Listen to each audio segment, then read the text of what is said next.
ሰላም ጤና ይስጥልን ክቡራትና ክቡራን የአዲስ ምንጭ ቤተሰቦች እንዴት ከርማችኋል? እንዴት ሰንብታችኋል?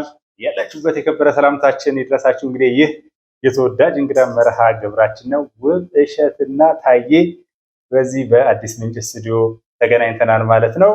በእርግጥ መምህር ታዬ ያው እንግዳ አይደሉም። በየቀኑ በአዲስ ምንጭ የተለያየ መርሃ ግብራቸውን ያጋርናል ማለት ነው። እንግዲህ እንኳን ደህና መጡ ወደ ስቱዲዮ። እንግዲህ በጋራ ተገናኘን። መቼም አዲስ ምንጭ ሚዲያ አንደኛ በጣም የተለየ ሚዲያ ነው፣ የተለያዩ ሀሳቦች የሚያነሳ ነው። በሁለተኛ ደረጃ ቤተሰቡ የአዲስ ምንጭ ሚዲያ ቤተሰብ በአብዛኛው በስነ ምግባር የተሞላ ነው ከሚሰጡት አስተያየቶች ይታያል። እና በዚህ አጋጣሚ የሚዲያው አዘጋጅ እና ባለቤት ጋዜጠኛው ብሸት ታዬ ስለጋበዝከኝ እጅግ በጣም አመሰግናለሁ። በጣም ከልብ ነው የማመሰግነው። በነገራችን ላይ መምህር እንግዲህ ገና ከውጭ አንተ እያልኩ በቀጥል ሳይሻል አይቀርም እንደው እንትን እንዳንል ብዙ ጊዜ እኔ መቼስ ከወዳጆቼ ጋር እንደዚህ አይነት ቃለ ምልልሶች ስናደርግ ወይ ቆይታ ስናደርግ እንዳይደበላለቅ ነው አንተ እየተባለ ምንድነው እንዳይሉ ነው። መተህ በነበረበት ጊዜ እንግዲህ ማንሳት የፈለኳቸው ነገሮች ነበሩ።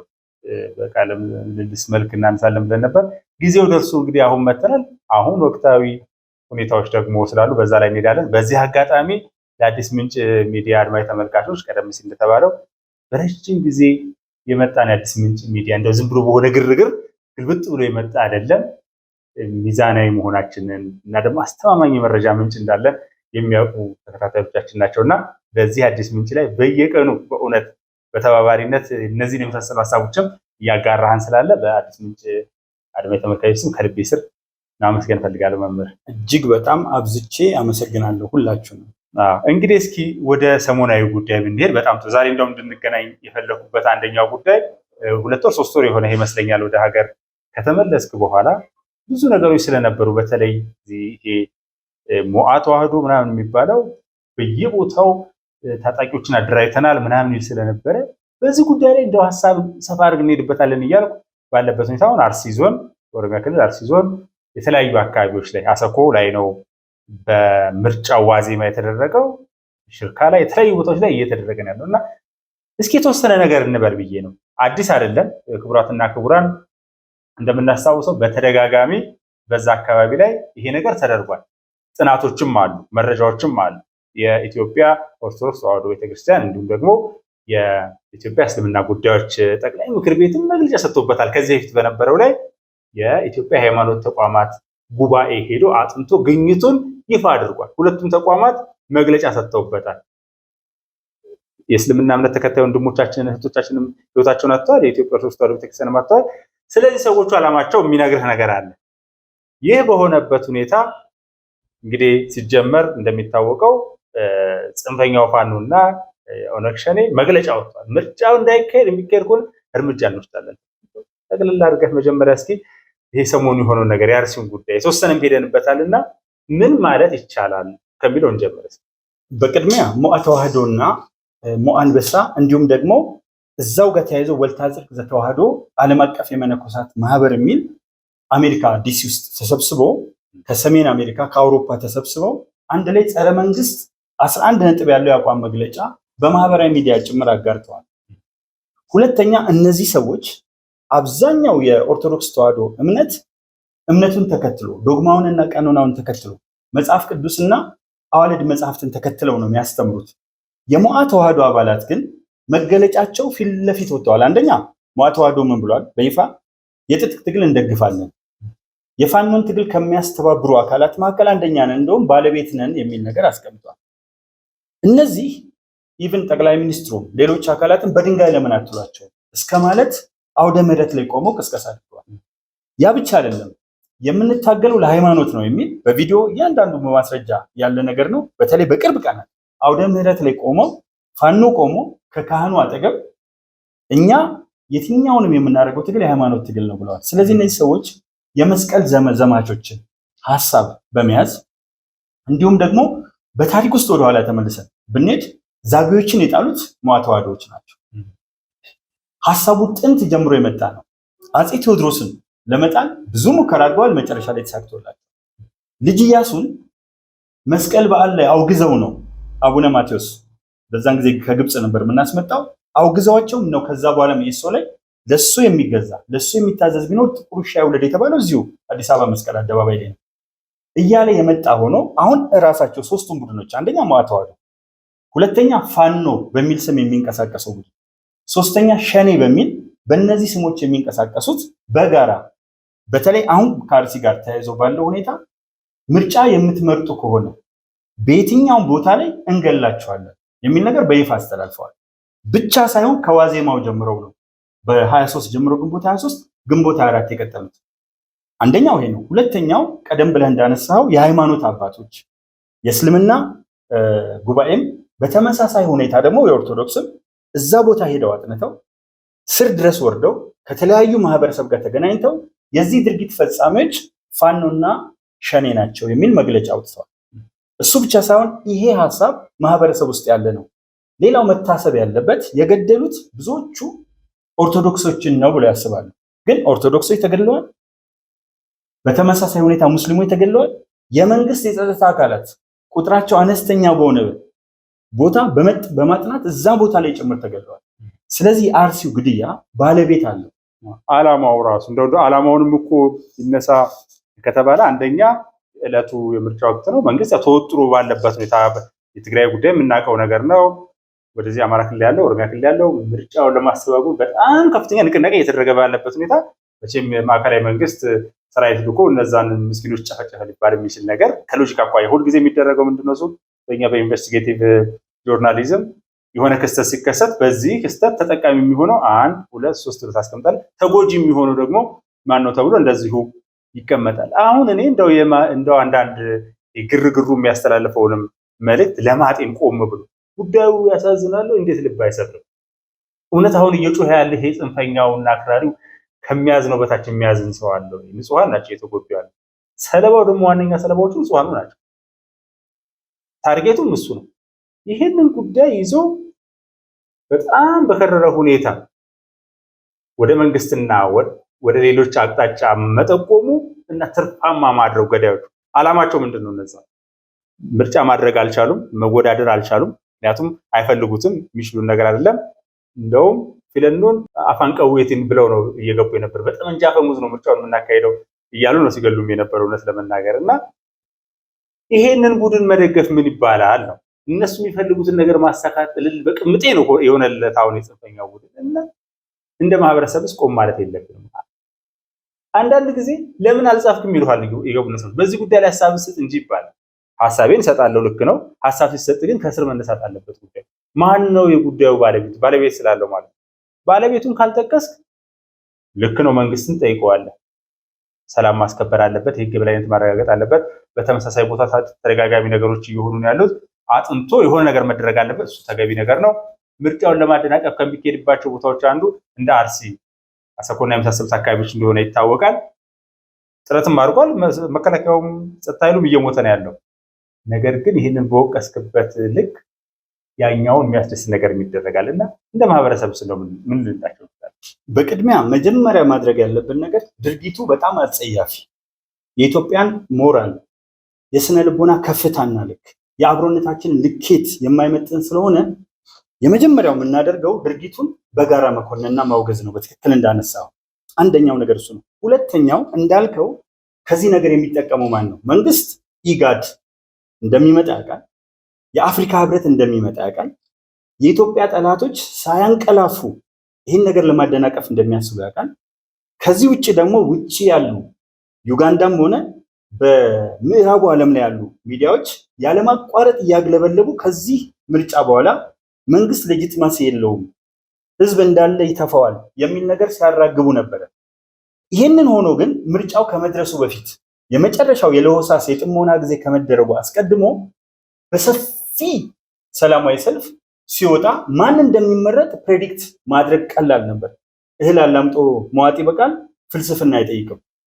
እነዚህ ሰዎች አቅም ኖሯቸው ጥሩ ሊደርሺፕ ኖሯቸው ስትራቴጂ አውጥተው ፖሊሲ አውጥተው ማኒፌስቶ አድርገው መወዳደር አይችሉም። ቅድም እንዳልከው ሉኩኒ ኛቹ ደደቡ መሌ ፊርፊክሱ እንደደቡ ይላሉ ቦረኖች። ዶሮ ባልበላውም ጭራ ያበላሻዋል ትላለች። እንደማይችሉ ያውቃል። አንድ አጀንዳ አላቸው። ምን? የሽግግር መንግስት።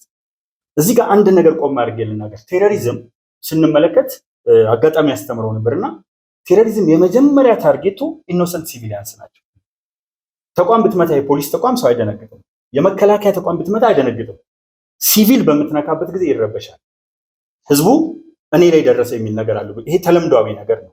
ስለዚህ ያንን በማድረግ አጀንዳ አላቸው የሽግግር መንግስት የሚሉት እና እዚህ ጋር አንደኛ ክሬዲብል እንዳይሆን ታማኝነት እንዳይኖረው፣ ሁለተኛ አሳታፊ እንዳይሆን ሰፊ ወገን እንዳይወጣ ምናምን ያደርጉ ሲያዩት የማይሆን ነገር ነው። ማህበረሰቡ እንደሚወጣ ያስታውቃል። ስለዚህ በእቅድ አንደኛ ያሉት ነገር ነው፣ አዲስ ነገር አይደለም።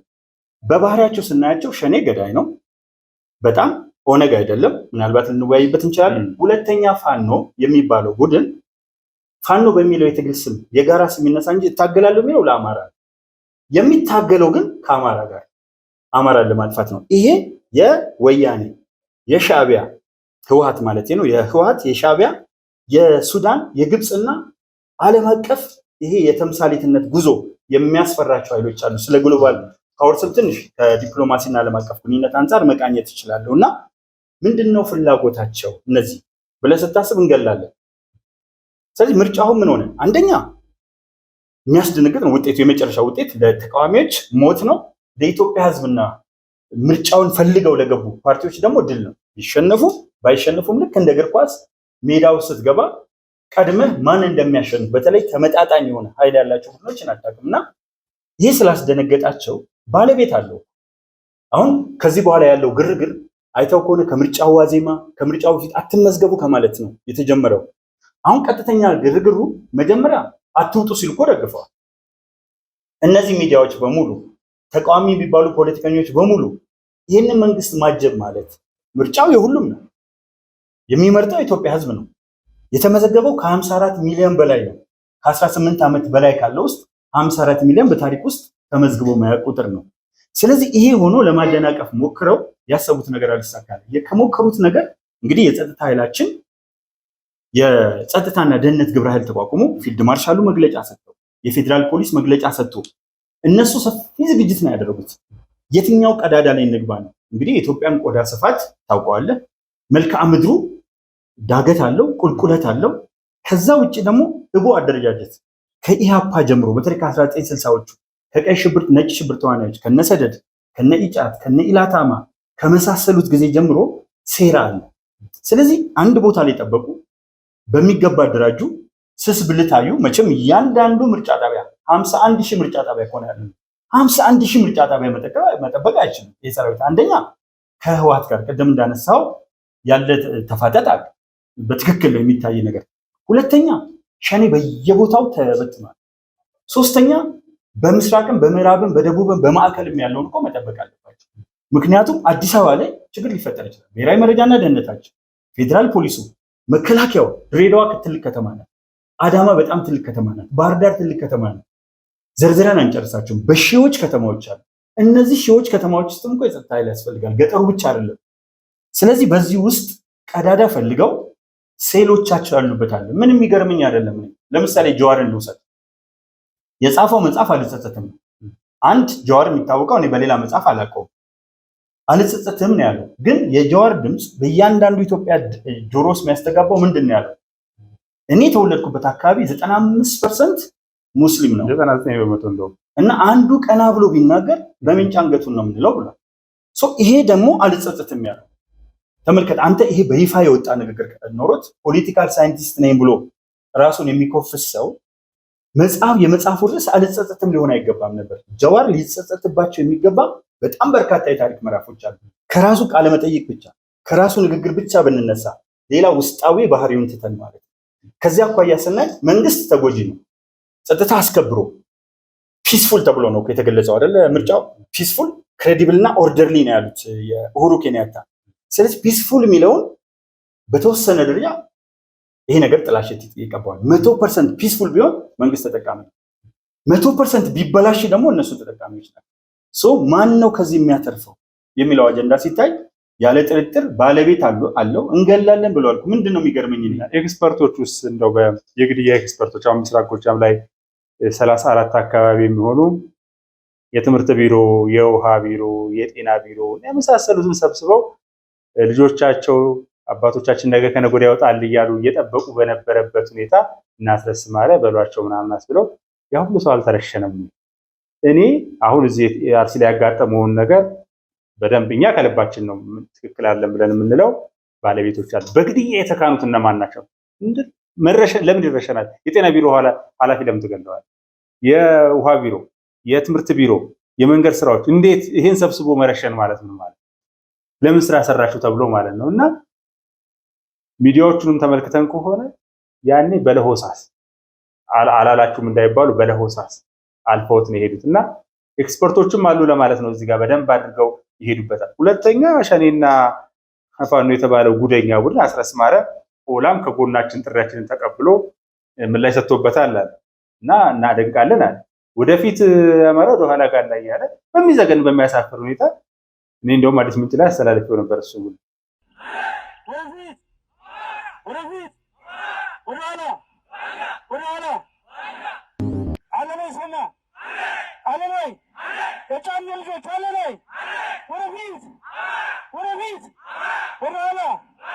አመሰግናለሁ። አሁን ኮማንዶዎች ትቀጥላላችሁ። እነዚህ የነውር ስብስቦችን እንመለከትና ግን እንዳንለቀው እኔ በዚህ በግድያ የተካነ የሚለውን በተመለከተ አሁን ወደ ኋላ መለስ ብዬ የሞአ ተዋህዶቹን ጉዳይ ትንሽ ሰፋ አድርገን ብንመለከተው ጥሩ ነው። ጋር የታጠቀ ኃይል አለን ብለዋል መምህር ማነሱ ፈንታውን ዋቄ የታጠቀ ኃይል አለን ብለዋል። በየቦታው አለ ብለዋል። በየአንዳንዱ አብያተ ክርስቲያን በእርግጥ ይሄ ሁለት ስለ ጫፍ ያለው ይመስለኛል። አንደኛው ቤተክርስቲያኗን ማስመጣት ነው። ምክንያቱም በግልጽ አለን በየአንዳንዱ ቤተክርስቲያን ውስጥ አለን እኛ ካለ ጥያቄ ምልክት ውስጥ እንድትገባ ማድረግ ነው። በሌላ መልኩ ደግሞ እያደራጁም ነው ማለት ነው። ብዙ ጊዜ አይተን ከሆነ ጎጃም ላይ የሚያጋጠመው ነገር ደብረ ኤልያስ ሁሉም ከባድ ምሽግ አድርገው ነበር። እስከዛ ድረስ እነ እስክንድር ነበሩ ወቅቱ የነበሩት እና እንደው ምሽግ ማድረግ የእምነት ተቋማት እንደ ሙስሊሞች ጋር እኮ እንደዚህ አይነት ነገር አንመለከት፣ ፕሮቴስታንቱ ጋር እኮ እንደዚህ አንመለከት። አሁንም ቤተክርስቲያኗን እያልኩ አይደለም ያለው በቤተክርስቲያን ስር ያለው ለምድ የለበሰውን ቀበሮ ነው በግልጽ እየተደረገ በለውሳት ማንም አይናገር። ክላሽ ተሸክሞ መስቀል ያሳልማል። እንዴት አይነት ነውር ነው! ነውር እኮ ነው። አራሽ ተኳሽ ቀዳሽ ማለት ምን ማለት ነው? የሚያርሰው ያርሳል ነው። አንድ ማህበረሰብ አራሽ ተኳሽ ቀዳሽ ይኖረዋል። አራሹ አለ ያርሳል፣ በእርሻ ይኖራል። ነጋዴው ይነግዳል ማለት ነው። ቀዳሽ ደግሞ ቅዳሴ ሆነ።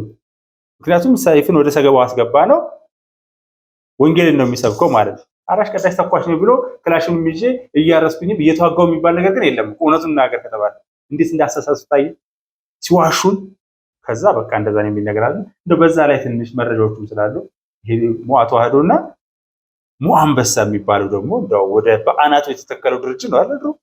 በሚገባ በነገራችን ላይ ያውቁታል። ሞአ አንበሳ ሳልሳዊ ቴዎድሮስ ይመጣል የሚለው አማራ ክልል በጣም በስፋት የተኬደበት ነው። ሳልሳዊ ቴዎድሮስ መጥቶ ኢትዮጵያን አንድ ያደርጋል። ልክ ዳግማዊ ቴዎድሮስ ሲመጡ ፍካሬ ኢየሱስ ላይ ነበረ ትንቢት ነበረ እና እኔ ነኝ ቴዎድሮስ እያሉ የተነሱ ሞተዋል ብዙ ሰዎች። ታሪክ ላይ የተመዘገበ ነው። የሚገርመኝ የመጀመሪያው ቴዎድሮስ 2 ዓመት አልቆየም። እኔ ሳልሳዊ ቴዎድሮስ ብለው ሲያስቡ የመጀመሪያው ቴዎድሮስ 2 ዓመት አልቆየም። ከዛ ልነሳ ዝም ብሎ በመንጋ እንደምንነዳ ለማሳየት ነው። ይሄ ሶሻል ሚዲያ ላይ ያለውን አኒማል እንጂ ፖለቲካል አኒማል ማለት ነው እንጂ ሌላውን ለማለት አይደለም። እና ያ ወዲያው ነው፣ ታሪክ ውስጥ ራሱ አይታወቅም። ስሙ ቀዳማዊ ቴዎድሮስ ሲባል አናውቀውም። ዳግማዊ ቴዎድሮስ ደግሞ ወደ ስልጣን የመጡት 1852 ላይ ከጉራምባ ከደጃዝማች ጎሽ ዘውዴ ጋር ተዋግተው ነው። 1853 ላይ ከብሩ አሊጋዝ እና ከ3 ሌሎች ራሶች በድምሩ ከ4 ራሶች ጋር ተዋግተው ነው የመጡት። እዛው ላይ ዮሐንስ 3ኛ የሚባሉት ሻዶ ከዮሐንስ 4ኛ ከትግራዩ በፊት ያሉትና የራስ አሊ የንጉስ አንጋሹ እናት በግድ ነው ያጋባቸው። በነገራችን እናቴን አግባ ብሎ 3ኛውን ንጉስ እና እሱ ታሪኩ እንትን ያለ ነው። ቴዎድሮስ አሸንፏቸዋል። ካሳ ኃይሉ የነበረው አይሻል ላይ ደግሞ ራስ ቢትወደድ ንጉስ አንጋሽ የነበሩትን አይሻል ላይ ራሳቸው ራስ አሊ አሸንፏቸው። ግን የራስ አሊ ልጅ ተዋበች ናት። ተዋበች የቴዎድሮስ ሚስት ናት። ያኔ ካሳ ኃይሉ ነበሩ፣ ገና ቴዎድሮስ አልተባለ። ስለዚህ አባቷን ገድለው ደበቁት። በየትኛውም ታሪክ ላይ እህምት ይግቡ እስምት አይታወቅም። ከዛ በኋላ 1855 ላይ እሳቸው እንደው መምርታዬ በዚህ ላይ በጣም ከይቅርታ ጋር ማቋረጥ እንዳይኖርብኝ ደስ ይለኛል። ሌላ ፕሮግራም ላይ ይሄን ነገር ተከታትዬ ነበርና የሆነ ዋሻ ውስጥ ተደብቀው ነው የሚኖሩት የሚል አይነት ነገር ነበረ። ምክንያቱም የጣቴን ቀለበት አንተ አድርገው ካሳ በእኔ ማጣት ገብቶ አስጨነቀኝሳ ማጣት በእኔ ማጣት እና ደብቀው ይልኩላቸው ነበር የሚል ጳውሎስ ኞኞ የጻፈው መጽሐፍ ላይም የተመለከተ ይመስለኛል። ግን በኋላ ስለሳቸው የተባለ ነገር የለም። ታሪክ ላይ ግን የሚታወቀው እንዳልከው እንዲህ የሚባሉ ነገሮች አሉ። እዚህ ጋር ተደብቀው ነው ተሰደው ዘመዶቻቸው የእጁ ኦሮሞ ናቸው ተሰደው ዘመዶቻቸው መካከል ገብተው ሊሆን ይችላል። ብዙ ስፔኩሌሽኖች አሉ። ነገር ግን እነዚህ አሌጅድ የሆኑ ዳታዎች ኢንፎርሜሽን እንኳን አይደሉም፣ ወደ ኢንፎርሜሽን አልተቀየሩም። እነዚህ ዳታዎች በቀጥታ ስትመለከታቸው ሆነ ተብሎ ብዙ ጊዜ የሚፈጠሩ ነገሮች አሉ። እንዳይገለጽ ይፋ እንዳይሆን ግን ኦልሬዲ አጥፍተዋቸዋል። ልጃቸው ስለሆነች ሚስታቸው ተዋበች የካሳ ኃይሉ በኋላ ቴዎድሮስ የሆኑት ልጅ ስለነበረች አባቷን ገድሎ አብራ እየኖረች ነው እንዳይባል የአባትየው መገደል ተደበቀ። አሁን ብዙ ስለ ልጅ ኢያሱ ስለ ዘውዲቱ ማንሳት ይቻላል፣ እዚህ ጋር ርዕሱ ስላልሆነ ነው። ከዛ ደጃዝማች ውቤ ኃይለ ማርያምን ደረስጌ ላይ ያሸነፉና ንጉሠ ነገሥት ተባሉ። ከዛ 13 ዓመት እንደ ግሪጎሪ ዘመን ቀመር 1855 ከ68 ቆዩ። እኚህ ሰው እዛ ጋር ስልጣን ላይ ባሉበት ጊዜ 5 ወር ከሸዋ ጋር ተዋጉ፣ 6 ወር ከወሎ ጋር ተዋጉ። አንድም ጊዜ ሳያርፉ 13ቱን ዓመት የጨረሱት በውጊያ ነው። ፋይናሊ የብሪቲሽ ጦር መጣ። ጀነራል ናፒየር መቅደላ ላይ አንዳንድ ቨርሽኖች ራሳቸውን አጠፉ ይላሉ። አንዳንዶቹ ደግሞ መስታወት ወይም ወርቂት ናቸው የገደሏቸው ለመበቀል ይባላል። ስለዚህ እኚህ ሰው ህይወታቸውን በጦርነት ነው። የቱ ጋር ነው የምትመኘው? እሳቸው እኮ ዘመነ መሳፍንት አላከተሙ። ሌላው እንደው ኢትዮጵያን እንኳን ይዘዋል ብለህ እንዳታስብ ኦሮሚያን አያውቁት አፄ ቴዎድሮስ፣ ሶማሌ፣ አፋር፣ በቃ የመጨረሻው ሰሜን ሸዋ። ከሰሜን ሸዋ እና ንግግራቸው ራሱ እኔ የኢትዮጵያ ባል የኢየሩሳሌም እጮኛ ነው ውሽማ እና ወደዛ ጋር ሄጄ ውሽማ ነው የሚሉት የኢትዮጵያ ባል የኢየሩሳሌም ውሽማ ይሉ ነበር። የሚገርመው ነገር እኔ ደግሞ ማውቀው አጋጣሚ የኢትዮጵያ ባል በጣም አሪፍ ነው የኢየሩሳሌም እጮኛ የሚል ነውና እዛ ሄጄ ነፃ አውጣለሁ ብሎ ያስቡ ነበር። አንዳንድ ጊዜ ያለ እዛ አካባቢ ኢየሩሳሌም አካባቢ ያሉ ይዘው የነበረው ያኔ እስራኤል የምትባል ሀገር አልተመሰረተችም፣ 1947 ነው የተመሰረተችው።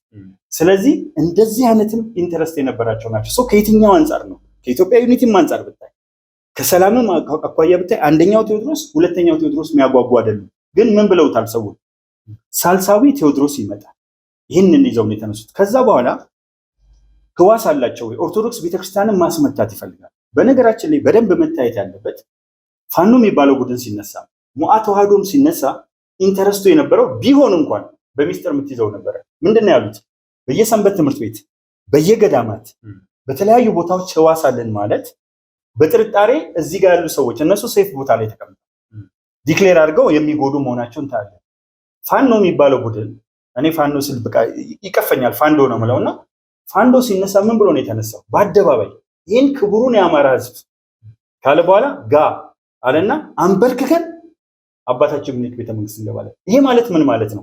40% የሚሆነው ከኢትዮጵያ ህዝብ በግምት የኦሮሞ ህዝብ እንዲነሳና ከሌላው ጋር እንዲጋጭ ነው። ስለዚህ አጀንዳው እንትን እንዳልሆነ የምታየው እያንዳንዱ ስድባቸው ወደፊት አማራ ሰርተዋል አንተ አይቻሉ በጣም ደስ ብሎኝ ቆንጆ ፕሮግራም ነበር ያንተ። እንደውም ሰዎች ቢያዩት ደስ ይለኛል።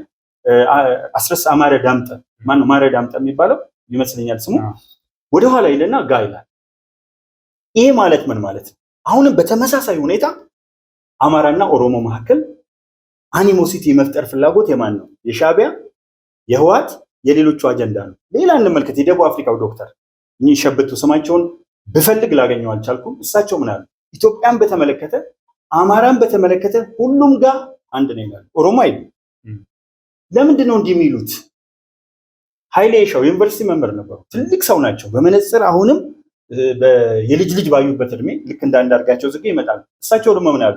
ያላባቱ ከብት ከመጠበቅ ወጥተዋል። ቪዲዮዎቹን በሙሉ አሳይቻለሁ ለኢትዮጵያ ህዝብ። አይ በጣም እንጂ እነ ሻለቃ ወልደ ጊዮርጊስ ዳዊት ወልደ ጊዮርጊስ አሁን በዚህ ስልጣን ላይ ነበሩ። የደርግ ምንድን ነው ያሉት? እንዴት ኦሮሞ ጎረቤታችን ሆኖ ትግሬ ጎረቤታችን ሆኖ ይባላል?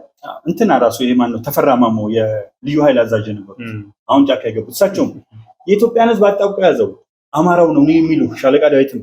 ስለዚህ ይሄን ስታይ የመጀመሪያ ኢንተረስታቸው ጋር እንምጣ። የመጀመሪያ ኢንተረስታቸው አንደኛ ገዳማት እንዲመቱ፣ የሰንበት ትምህርት ቤት አካባቢ እንትን እንዲል፣ ከዛ በኋላ ኦርቶዶክስ ተዋህዶ ላይ ዘመቻ ተካሄደ እንዲባል ነው። የሞዓ ተዋህዶ የወልታ ጽድቅን ፍላጎት ኦርቶዶክስ ተዋህዶ አማኙ ከሌላው ጋር ወደ ግጭት ውስጥ ከገባ፣ ከመንግስት ጋር ወደ ግጭት ከገባ ሀገራችን ወደማያባራ ግጭት ውስጥ ታመራለች። ልክ እንደ ሶማሊያ እንዳፈረሱት ሱዳንን እንደምታየው ራፒድ ሰፖርት ፎርስን እየደገፉ በተለይ የወርቅ ተራራው ከተገኘ በኋላ በጣም ነው ሄደው። አሁን ደቡብ ሱዳን አግኝታለች በቀን 100,000 በርሜል ነው ምናምን።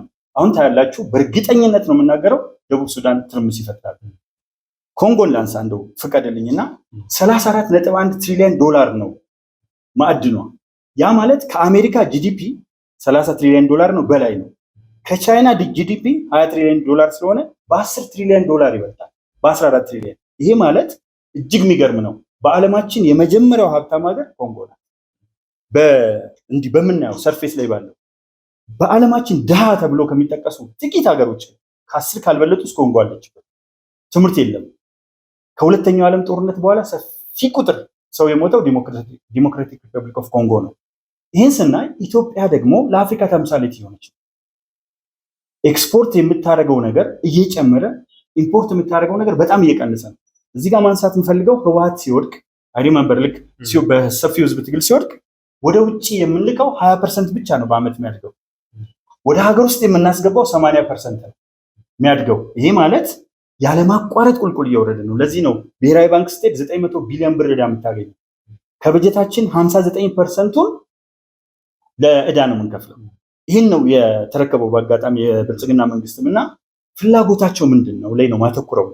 ፍላጎታቸው በዚህ ሀገር ውስጥ እንደጠቀስኳቸው ሀገሮች ኢትዮጵያ እንደ ሶሪያ፣ እንደ ሊቢያ እንደመሳሰሉት ሀገሮች እንድትፈራርስ የሚደረግ ፕሮጀክት አካል ሲሆን የራሳቸውን ደግሞ ንግስና ማምጣት አለ። የሽግግር መንግስት አጀንዳ አለ። እነዚህ ተመጋግበው የሚሄዱ ናቸው። ሽግግር መንግስት አውድ የተቃውሞ ወደ ትዕይንት እዛው አሜሪካ ሆኜ ተናግሬዋለሁ። ማን ያዘጋጀው? ህወሓት ናት። በይፋ መጨረሻ ላይ ተገለጸ ህወሓት መሆኗ። ስለዚህ ከዚህ አኳያ ስንመለከት ባለቤት አለው። እኔም በደንብ የማሰምርበት እንደው ርዕሱ የአርሲው ግድያ ባለቤት አለው። ለምንድን ነው ማይገርመኝ? ግደሉ ብለዋል እኮ ሚዲያዎች መጀመሪያ ላይ አንስተዋል። እነሱ ደግሞ በይፋ ብትወጡ እንገላቸዋለን ብለዋል። ብትመርጡ ብቻ ሳይሆን ገለው አሳይተው ተናገሩት። በአንድ ቀን ልዩነት እኮ አይደለም፣ በ3 ቀን ልዩነት ተከታታይ እየተናገሩ የዕለት ዕለት ገደሉ። ስለዚህ ጀግንነታቸውን በኋላ ግን ምን አደረጉ? ሲያዩት እንዳይወጣ ነበር፣ ምርጫው እንዲደናቀፍ ነበር ያን ሁሉ ያሰማሩት። ሰው እንዳይወጣ መንገድ ዝጉ፣ ለ5 ቀናት ተመሳሳይ አዋጆች አወጡ። ዜን ህዝቡ ግን በደንብ ስለሚያስተውል ብዙዎቻችን የምንረሳው ሳይለንት ማጆሪቲ ነው የኢትዮጵያ ህዝብ። ዝም ያለ ምሁር አለ፣ ዝም ያሉ እጅግ ታላላቅ የሀገር ሽማግሌዎች አሉ፣ አባገዳዎች፣ አጠሲቄዎች ወይም ሲንቄዎች፣ ኡጋዞች ብዙ አሉ። ምሁራን ማህበረሰቡ ራሱ ደግሞ በጣም የሚገርመው አንድ ጊዜ ፕሮፌሰር ፎረስት ኮልበርን የሚባሉ ምሁር ፋንክሽናል ኢሊትሬትስ አሉና በኢትዮጵያ ከምሁሩ ይልቅ ገበሬው ስለ ሀገሩ በጣም ይጨነቃል እና የትኛው ፓርቲ ነው አያይዞ ሊመራኝ የሚችለው የሚለው የፋንክሽናል ኢሊትሬትስ በሚለው መጽሐፋቸው ላይ ያስቀምጠውታል።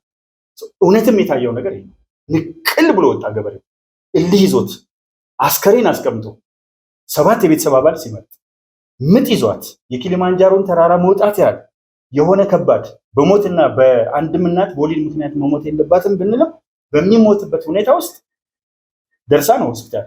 ግን መርጬ ነው የሚሄደው። ምጥ እንግዲህ ምን አይነት ባህሪ እንዳለው ብዙ ሰዎች ያውቃሉ። እየገፋ ሲመጣ አውቶሞቢል ላይ ተሽከርካሪ ላይ ብትወጣ ሊያጋጥም የሚችል እሱን አድርጋ መርጣለች። 2 እጅ የሌለው ሰው በአፉ መርጧል። ከሰርግ ከሁሉም ሁነቶች ላይ ሰዎች ተነስተው ከሚወዷቸው ነገሮች ላይ መርጠዋል። ያ ማለት ምን ማለት ነው? ህዝቡ የሀገሩን ተረጋግቶ መቀጠል ፒስፉል የሆነ ሲስተም እንዲፈጠር ስርዓት እንዲፈጠር የትኛውን ብንመርጥ ደግሞ በአመራር ክህሎት በአባላት ጥንካሬ ሀገራችንን አያይዞ ሊመር ቅሬታ እኮ ያለው አለ። ብዙ ቅሬታ ያለው ግን ማን ይሻለኛል ብሎ ቅሬታ ያለውን ፓርቲ ይመርጣል። ሀገርን አጽንቶ አደርጅቶ ቅሬታ ሳይኖረን ቀርቶ አይደለም። ብዙዎቻችን ግን ማን ነው ሊያስቀጥል የሚችለው? መከላከያ ሰራዊታችን አለ፣ የህዝብ ክንድ የሆነ ቀኝ እጅ ሆነ። አሁን መከላከያ ሰራዊቱን ብታነሳውና ከህወሓት እንዳደረገችው በደርግ ጊዜ የነበረውን የኢትዮጵያ ሰራዊት የደርግ ሰራዊት የሚለው ጸያፍ ቃል አልፈልገውም። በደርግ ዘመን የነበረውን የኢትዮጵያ ሰራዊት እንደበተነችው ብትበትንና ይሄ ጫካ መኪና የሚያቃጥል እናቶችን የሚደፍር በ11 ቁጥር ምስማር በመዶሻ ሰው ውስጥ እየመታ የሚገድል 20 ዓመት ያስተማረ መምህር ባሏን መምህርቷ እየለመነችው የራሷ ተማሪ ሲኖትራክ የማያነሳው መስቀል አንገቱ ላይ አድርጎ ከዛ በኋላ ምንድን ነበረ ያደረገው? ፊት ለፊት ነው የረሸነው ቤተሰብ ፊት። የሚገርመው መስቀሉ ቅድም ያነሳው ጋር አንድ ነገር ምን አለ? መስቀል ያዙ ይላል። አንዳንድ አባቶች ከላይ አሳልመው ከስር አንካሳ ያለው ረጅም መስቀል አለ ብረት፣ እሱን ያዝና ከስር አስፈልጎ ሲገኝ ውጋው። ይሄ አራሽ ቀዳሽ ተኳሽ የሚለው ስሜት እዛ ውስጥ ተንጸባርቆ እኛም እንዋጋለን እኮ ይላሉ። ሌላውን ተው፣ አውደ ምህረት ላይ ቆሙ እያየ ነው። ቪዲዮ አለ። እድሜ ለቴክኖሎጂ። የወሬ የስሚ አይደለም። የማን ሰራዊት ድንቁርና ተመልከ። የኢትዮጵያ መከላከያ ሰራዊት በአንድ ግለሰብ ስም ያውም ትልቅ ክብር ያላቸው 15 16 ወታደራዊ እርከኖችን አልፈው የመጡትን እና ክቡር ጠቅላይ ሚኒስትሩን የዚህ ሰራዊት ድንቁርና ሲሉታል። ምን እያደረጉ ናቸው? ምን እየፈለጉ ነው? ስለዚህ ይህን ስመለከት እኔ ኢትዮጵያዊ ስነልቦና አይደለም፣ ኢትዮጵያዊ አጀንዳ አይደለም። ትልቁ የመጨረሻ ግባቸው ሀገር ማፍረስ። የሉማ ዜግነት እኮ ቀይ ደግሞ እኮ በጣም የሚያስገርመው ነገር መምህር እዚህ ላይ ግድ የለም እስኪ እንደው አንዳንዶቹ ነገሮች ችለናቸው እንነጋገር እስኪ ስለ ሽግግር መንግስትም እንበል። የሽግግር መንግስት የሚደረግባቸው አግባቦች አሉ። በሳይንሱ በዚህ ምክንያቶች ብለን የምናስቀምጣቸው ነገሮች አሉ። ሀሳብ ይዞ መጥቶ ለምሳሌ 2010ን ለውጥ የተመለከትን እንደሆነ የከሰተው ጠመንጃ ይዞ በመገላበጥ እና ሌሎች ነገሮች በማድረግ አይደለም።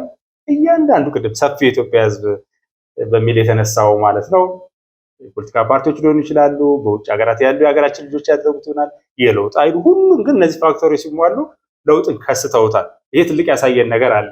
ከዛ በተረፈ አደረጃጀት ምስ ፓርቲ ያስፈልጋል፣ አደረጃጀት ያስፈልጋል። ተደራጅቶ ቀጥ ብሎ መጥቶ ሀሳብህን ለህዝብ ካቀረብክና የህዝብን ልብ መግዛት ከተቻለ እኔ ዘመንን ለምን አልመርጠውም? ጃልመሮን ለምን አልመርጠውም? ሞትለታለሁ ሀሳብ ይዞ የሚያሸንፈኝ እስከመጣ ድረስ።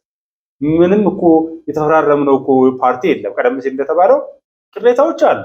እኔ እንደውም ከዚህ በኋላ ምርጫው ውጤቱ ይታወቅና በደንብ የምንሰራበት ነገር እያንዳንዷን ጥቃቅን ነገር እየተከታተልን እንዲስተካከል ነው የምንሰራው እንጂ ድልድይ ተመረቀ ወይ ሪባን ተቆረጠ እሱ የፒአሮች ስራ ይሆንና በጎ ነገር ነው። አንድ ህንፃ ሲሰራ አንድ ቀረጢት ሲሚንቶ ተዘርፋ ከሆነ እሷን ነው ማጋለጥ የሚኖርብን፣ ማስተካከል እንዲኖርበት ማለት ነው። እሱ ላይ ነው የሚሰራው። ይሄ ምንም ጥያቄ የለውም። ቅሬታ የሌለው አይኖር። ቅሬታም ኖሮ ግን ለሀገር እንድትቀጥል ቦት ኑሯት እንድትቀጥል ምን ማድረግ ነው የሚሻለው? አይ ምርጫው ፌሊያር ከተባለ የት ነበር ነው? በ24 ባይደረግ መንግስት ወቅቱን የጠበቀ ምርጫ ማድረግ መቻል አለበት። ወዴት ነው የምንሄደው ከዛ በኋላ? እሺ ግድ የለም የሽግግር መንግስቱ ጋር እንምጣት። እነማን ናቸው እነዚህ ሽግግር መንግስት እያሉ ያሉት ሰዎች? የመጀመሪያው ነገር እውነተኛ ቢሆኑ ነው እነዚህ ሰዎች የ97 ምርጫ ግልጽ ያለ መልእክት አስተላልፏል። አዲስ አበባ ላይ ተሸንፎ ህወሓትን የሚያክል ከአብዮታዊ ዲሞክራሲ መስመር ውጭ የለም የሚል በጣም ሪጂድ የሆነ ማርክሲስት ኢንተርፕሪቴሽኑ ማሌሊት ማርክሲስት ሌኒኒስት ሊግ ትግራይ የሚለውን ይዞ ማገብት ማህበረ ገስገስቲ ብሔረ ትግራይ በሚል የመጣና ለኮምፕሮማይዝ ዝግጁ ያልሆነ ፓርቲ እኮ አዲስ አበባ ለቋል።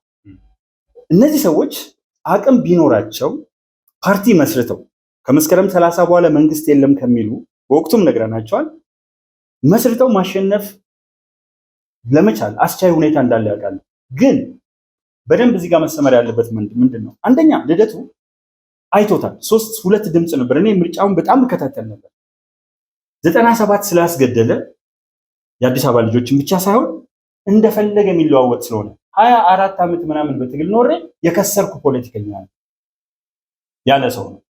ፓርቲ ውስጥ ገብቶ በመሰንጠቅ ነው የሚታወቀው። አንዳንድ ጊዜ ላገላልሱ ይቅርታ ያደረግልኝና የሆነ ነገር ለመምራት እኮ መጀመሪያ ቤተሰብ መርተህ መሞከር አለብህ። ቤተሰብ መርቶ አያውቅም። እድር መርቶ አያውቅም። የተለያዩ አደረጃጀቶች አሉ፣ መርቶ አያውቅም። ስለዚህ ዝም ብለህ መተህ አይጥ ላይ እኮ ጥንቸል ላይ ተሞክሮ ነው አንዳንድ ጊዜ ወደ ሰው መድኃኒት የሚመጣው። አይሁዶች ላይ ብቻ ነው ጀርመኖች የሞከሩት። ይቅርታ ጀርመኖች ያልኩት ይታረምልኝ፣ የናዚ ፓርቲ አባላት የሞከሩት። እና አንዳርጋቸው ጽጌ 50 ዓመት እኮ ነው ከኢትዮጵያ 50 ዓመት ሳይኮሎጂካሊ ከኢትዮጵያ ተለይቷል። አያውቀውም። አንተ ከ50 ዓመት በኋላ ኢትዮጵያ ይደርስ። እኔ አሜሪካ ደርሼ ስመጣ በ3 ዓመት ያለው ለውጥ እንኳን ማህበረሰብ ውስጥም ብዙ ነገር ነው። ሶሻሊ የለም፣ ኢንተራክቲቭ አይደለም፣ የማህበራዊ መስተጋብር ውስጥ የለበት። በተመሳሳይ ያለው አቅም ጓደኞችን መካድ ነው። ክዶ ጫካ ገባ፣ ክዶ ህወሓት ቢሮ ሰጠችው። በጣም ብዙዎች የሚያውቁት ገልጸዋል። ሱዳን ሄደ፣ ክዷቸው። ከሱዳን ክዶ ጠፍቶ እንግሊዝ ሀገር ሄደ፣ ምሎ ዜግነት ተቀበለ። ከዛ ህወሓት አገር ላይ አበጣበጥ ሲመጣ ከሻዕቢያ ከእንትን ጋር ይሰራ ነበር። ሲመጣ ከየመን አንቃ 6 ሜትር ጥልቀት ያለው ጉድጓድ ውስጥ ነው ያስቀመጠችው። ከዛ ክቡር ጠቅላይ ሚኒስትር ዶክተር አብይ አህመድ ነው ሰው መስሎት አውጥቶ ጨብጦ አክብሮት ሄደው መጽሐፍ ሲጽፍ ይሄ ሰውዬ እኛ የምንናገር ትውልድ አይደናገር በሚለው መጽሐፉ አማራ የለም ማለት የለም የወፍ ቋንቋ ነው አለ። የሌለ ማህበረሰብ ወክሎ ደግሞ የአማራ ተወካይ አድርጎ ራሱን መጣ። ስለዚህ ሰው ብዙ ነገር ሰርተናል ፕሮግራም ከዚህ በፊት በዚሁ አዲስ ምንጭ ላይ ወገኖቻችን ሊያገኙት ይችላሉ። ጀዋርን እንውሰደው። ቅድም ስለሜንጫው አንስተናል።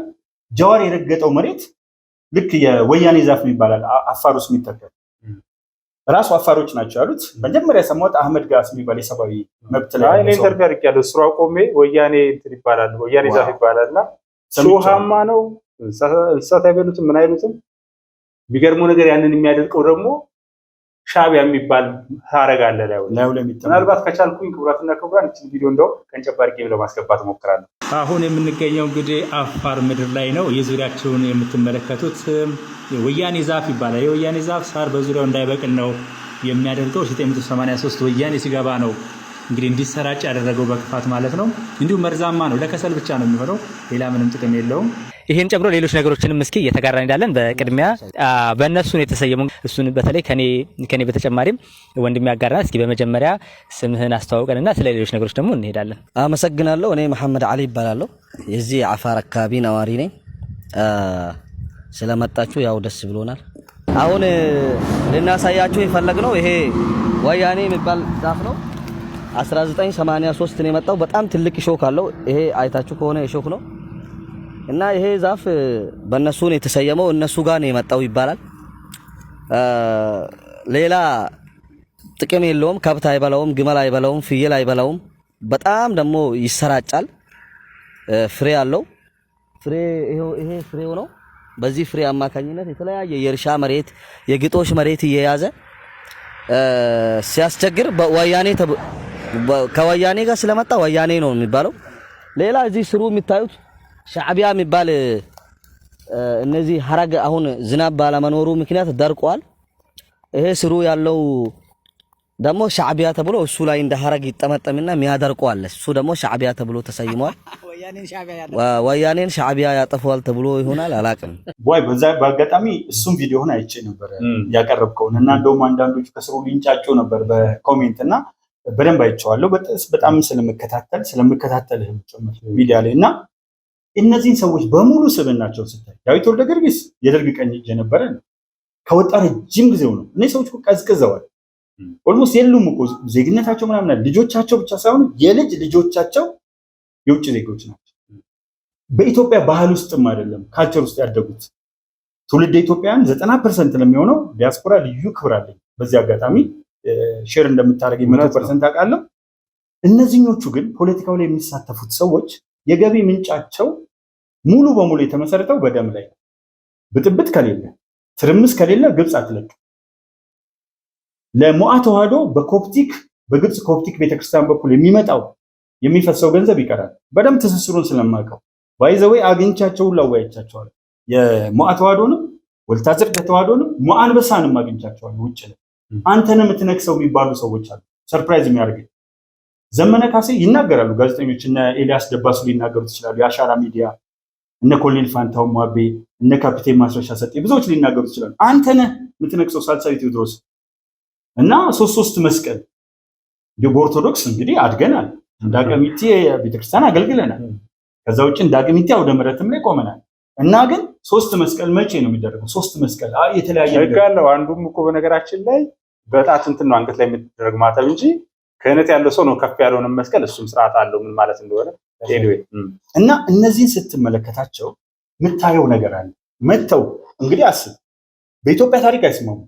የተቃውሞ ወደ ትዕይንት ላይ ያሉትን ብትሰበስባቸው በኢትዮጵያ ታሪክ አይስማሙም። አንድ በኢትዮጵያ የታሪክ ዘመን እድሜ አይስማሙም። ሁለት በፖለቲካ ርዕዮተ ዓለማቸው ፍልስፍናቸው በጣም ተጻራሪ ናቸው። ሶስት የነበሩበት ታሪክ ደግሞ የመገዳደል የቀይ ሽብር የነጭ ሽብር እንትኖች ናቸው። በዛ የሚፈላለጉ ናቸው። አራት ከኢትዮጵያ ሕዝብ ጋር የተለዩ ናቸው።